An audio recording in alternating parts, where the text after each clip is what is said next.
As much as I thought that this would be a happy closing chapter, although it's good, it's great, you know, like we have the outcome that we were hoping for, it's harder than you would think, because that's a human life. Welcome back, AD fam. If you're new here, I would suggest to go watch our previous videos. I'll make sure to link them above or below. But today we're going to talk about how the sentencing went. For those of you that don't know, if you are new, I got robbed back in 2021. I had to testify against the man that robbed me. And just this past Thursday, I went to his sentencing. And so this is literally all the tea on his sentencing. So let's get into it. Thursday, Daniel and my grandma went to the sentencing with me, and my victim impact specialist went with me as well. That's kind of just someone that keeps me kind of grounded with all the anxiety going on around this traumatic situation. And so she told me, she said, he is in custody, so he will be coming in a jail jumpsuit, and then depending on the sentencing, he will then be taken off to prison.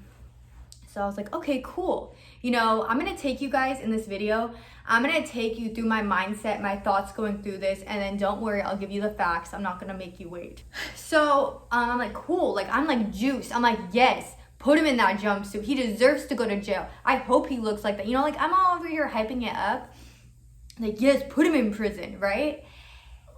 But like a piece of me is like, I still feel bad. And I kind of talked about that in our podcast about like, even though he did this to himself, and even though I'm suffering the side effects from his actions, I still kind of feel bad. But you know, in the moment, I'm like, yes, let's do it. Let's get it. Let me get my power back. You know, all of this. We get in there, I'm sitting. And because he's already in custody, he comes through a side door that we didn't enter through. Like a different door that's closer to the judge. So he doesn't have to walk past me, which was like one of my biggest concerns. But having the anxiety that I already don't want to be around this guy was like a lot. So I wrote a victim impact statement, which is basically what this situation did to me, how it affected me, and that plays a role into how the judge is going to go about sentencing this man. Well, it plays a small piece into how she's going to sentence this man, as well as the defendant himself has read this letter, the prosecutors, and all of that. So he has already been able to see my letter. So that already is like, not only did I testify against this man, which I did not want to do. First, for those of you that don't know, that you are still watching, even though I told you to go to the other video, it's fine. I'm still going to keep you in the loop. So basically, I did not want to testify against this guy to begin with. I got robbed in 2021. When I got subpoenaed in 2023, I was shook. I thought I was done with this. And subpoenaed basically means you are ordered to go to court, or else you could be the one in trouble. So I was forced to testify against this guy because he did not take a plea deal, which blows my mind. Blows my mind, y'all. He wrote a note that said, this is a robbery. There is no ifs, ands, or buts about that. It's a robbery, and he let us know right there. He was on video robbing me. I don't know if he's just real confident or he was just trying to buy himself some time. Anyways, so I testify against him. I'm nervous for retaliation.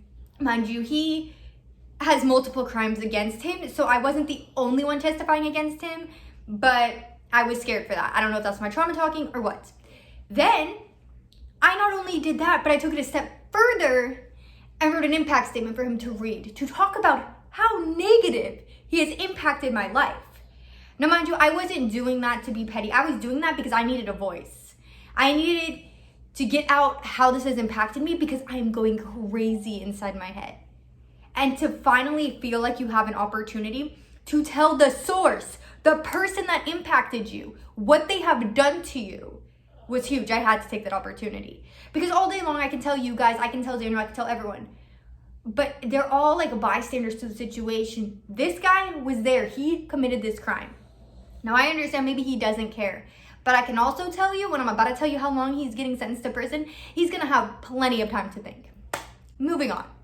So now I've not only testified against him, I've written a letter stating how much he has negatively impacted my life and how much I think that he is a threat to society. And then the icing on the cake, I show up to his sentencing with my family.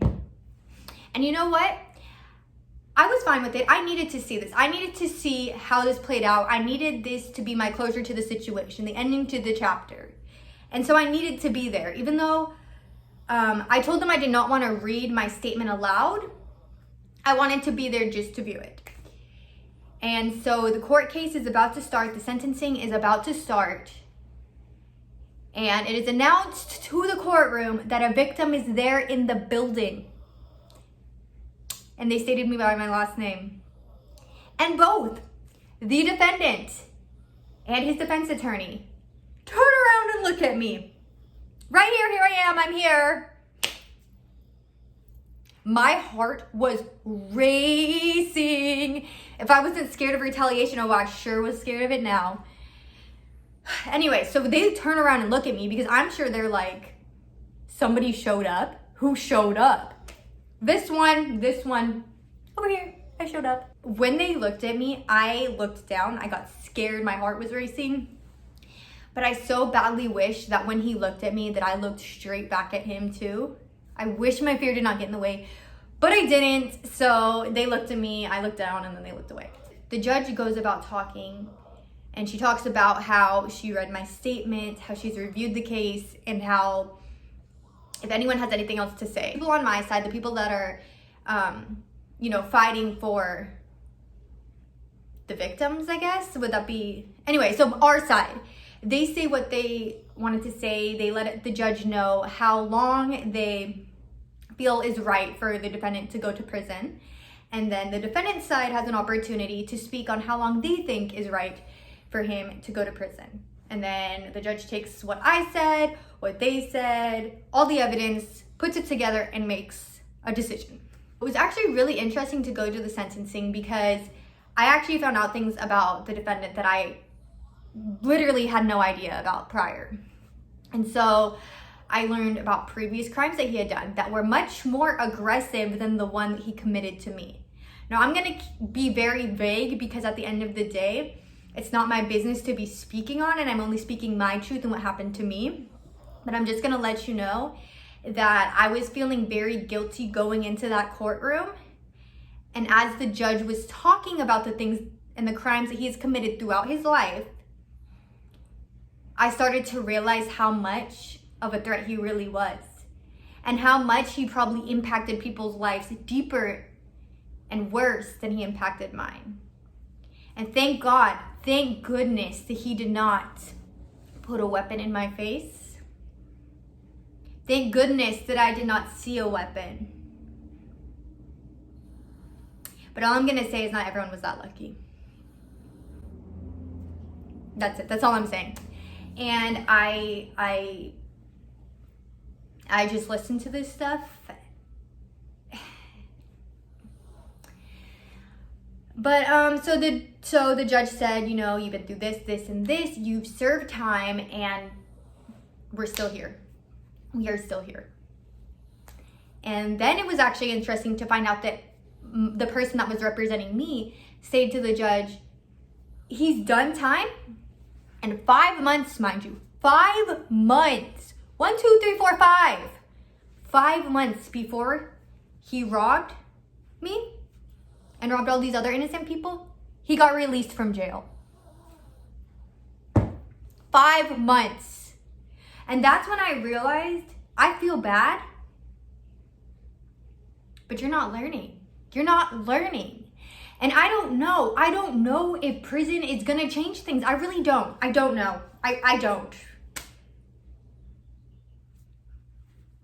But the case continues because for those of you that don't know, for those of you that have not been to a sentencing, the judge just doesn't come out and say it. She really goes through everything and talks about everything and goes on and on and on and on. And you're just on the edge of your seat and you're just like, what is gonna happen? How long is he going? Is he going? Is he not going? I don't know. And then she finally gets to it.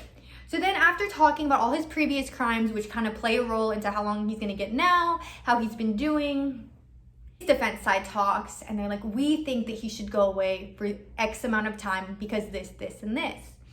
And he was basically trying to tell us, when he has structure like this, he does really well, he thrives, blah, blah, blah, blah, blah. He's talking about how the defendant had a really traumatic childhood and a really hard upbringing, and he stated specifics about that upbringing. And that's when I went on another emotional roller coaster, because I already felt kind of guilty about this guy going to prison, even though he's literally destroyed my life mentally. I still felt bad. And then you go into this sentencing and you hear about all these awful things that he's done and all of these people that he has impacted. And you're like, go to prison. I hope you get the longest, you know?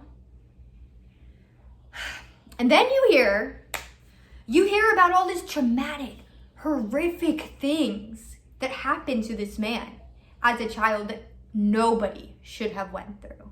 Nobody. And I wouldn't wish that on anybody, and I wish that those things never happened to him. Putting aside my PTSD, no one deserves to go through some of the things that this man has went through. So then I started to feel bad. But at the end of the day, I needed to realize that I have trauma too. And I've been through trauma too. Aside from this robbery, I did not have an easy breezy childhood either.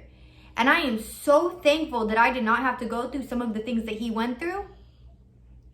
But it doesn't mean that I didn't have a hard time either. And it doesn't mean that I don't have hard times every single day of my life. But you know what?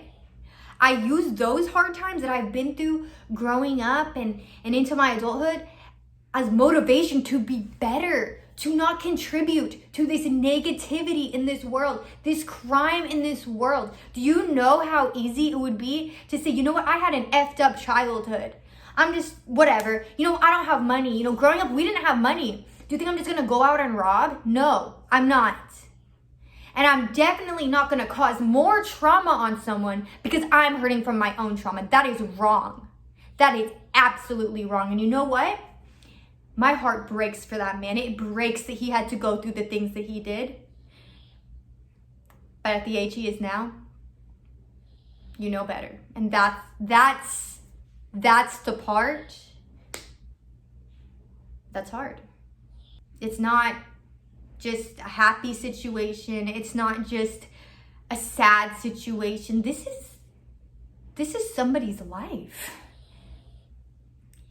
And so she looked at everything and she said, you know what?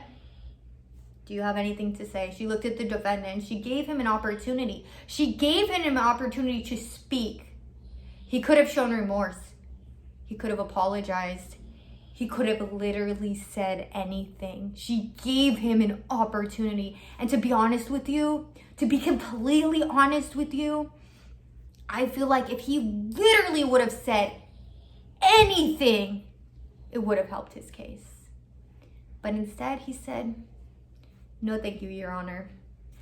And, you know, I don't know why I was expecting him to say sorry. I was just hoping, even if he didn't mean it. I mean, I don't know though. Like if he didn't mean it and I could tell, would it have made me more mad? I don't know. But she gave him an opportunity and he chose to say nothing. And so she proceeded with the sentencing and she told him, you know what? I have done everything I could to try to find any reason to trust you. Any reason at all. And you know what? I don't. I don't trust you. I don't trust your word. And your actions have proven that you cannot be trusted. You know, and his defense was trying to tell us, you know, or tell the judge, oh, but you just don't understand. Oh, but his childhood, but this, but that. But you know what? She said, you know what? He's not a child anymore. He's not even 25 years old anymore. He is far into his 30s and he knows better now. And he's made that choice to not change. And so for that, we cannot use his childhood as an excuse for his actions. And when she said that, oh my gosh, that is exactly how I felt. Your childhood is absolutely awful, but you are far too old to be using that as an excuse anymore. And I just felt like she was gonna, at that point, it didn't matter how long he went. I knew that she was gonna make the right decision and the most unbiased decision because she was viewing everything for what it was. Yeah, that's sad, but here are the facts. The defense was obviously asking for less time than my side was. And he said, the defense said, I'm not expecting you to let him out of this, but please don't put him for so long. And the judge looked at both of them and she said, I not only would not be protecting the community by allowing him out, I have a responsibility to protect my community. So no, I'm gonna handle this. And I would be doing a disservice to him, and she said the defendant's name, if I don't do something about this. She ordered him different types of counseling. She said, I'm gonna proceed with the sentencing, and she gave him 100 months. And for those of you that don't know what 100 months is, I believe it's about 8.3 and some, so he got sentenced with 8 years and a couple months and 3 years of really strict probation after. So that's what, 9, 10, that's about 11 years of his life. Was it worth it? I guess we'll find out. Like, is he gonna do it again? I don't know. And the judge told him, she said, you know what? I was gonna give you 110 months. I was. But I feel bad. I feel sympathy for what happened to you as a child. And she said some of the things that happened, and she said that should have happened to no one. No one deserves that.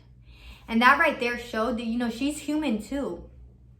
But I'm not mad that he didn't get 110 years because I still think that he got a fair sentence. He still got over the time that we were even asking. He got more time than we were even asking on our side.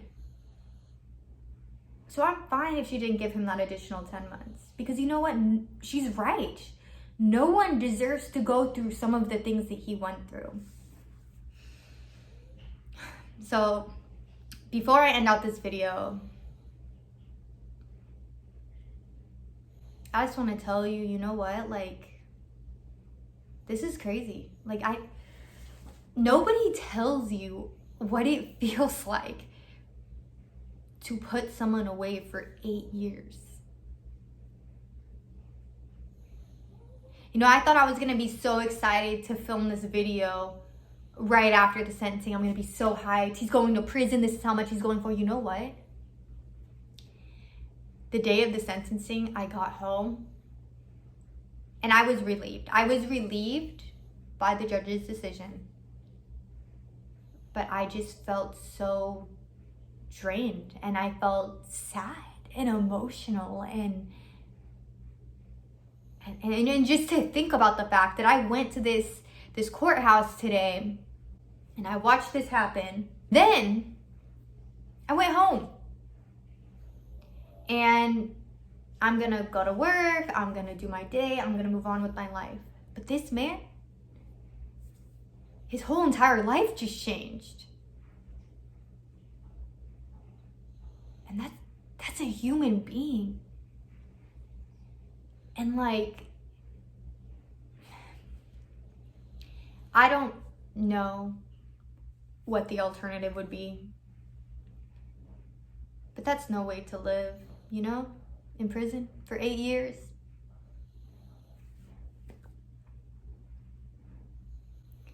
I don't know, I guess what I'm trying to say is, as much as I thought that this would be a happy closing chapter, although it's good, it's great, we have the outcome that we were hoping for, it's harder than you would think, because that's a human life. all I can hope is that through his time, he learns this time, because he's going to be older this time when he gets out. And although a big portion of his life will be gone, I hope that the life that he does have left when he's done, he uses it for good. And I hope that he thrives in his life, because believe it or not, even though he negatively impacted my life, I'm on the journey to get back. I'm not going to let this define me. I'm going to be happy again. I'm going to feel good again. And I just hope that this prison sentence, he can take as a positive as well, and he can be happy and he can live a good life. When they announced that the victim was in the room and I was scared and he looked back at me, a piece of me wonders if this is the first time that somebody showed up. A piece of me hopes that because I showed up, because he saw my face, because I cared enough to come, that it put a face to everything. It's easy to just tell a story and act like it's not real, but to see a face, to see somebody that you impacted, it makes it more real. And I hope that that's how he took it too. And there's a very high possibility that he read my letter and he saw me at that case and he just thought, this is a joke. Why is she wasting her time? This is a joke. And that's possible. But whether he felt that way or not, all I can do is be positive, be happy, and wish the best on everyone, because all I want is for us all to be happy, safe, and healthy. I just want to live in a world where I feel safe.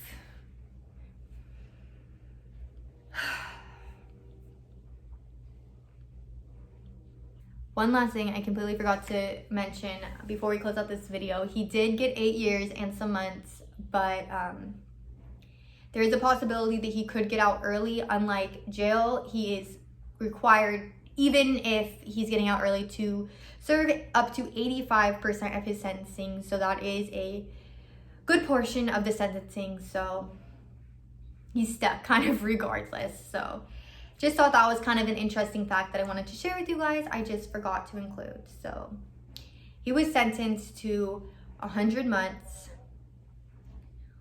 required to do up to 85% of that sentencing with required counseling and 3 years of probation.